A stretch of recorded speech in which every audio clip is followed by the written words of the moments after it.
ঐতিহাসিক মুজিবনগর দিবস উপলক্ষে ধানমন্ডি ৩২-এ জাতির জনক বঙ্গবন্ধু শেখ মুজিবুর রহমানের প্রতিকৃতিতে শ্রদ্ধা নিবেদন করেন প্রধানমন্ত্রী শেখ হাসিনা। এ সময় কিছুক্ষণ নীরবে দাঁড়িয়ে থাকেন তিনি। পরে আওয়ামী লীগ সভাপতি হিসেবে দলের পক্ষ থেকে শীর্ষ নেতাদের সাথে নিয়ে শ্রদ্ধা জানান শেখ হাসিনা।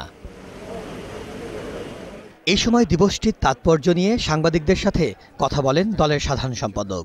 সন্ত্রাস ও জঙ্গিবাদ মুক্ত অসাম্প্রদায়িক দেশ গড়তে সকলকে ঐক্যবদ্ধ হওয়ার আহ্বান জানান তিনি।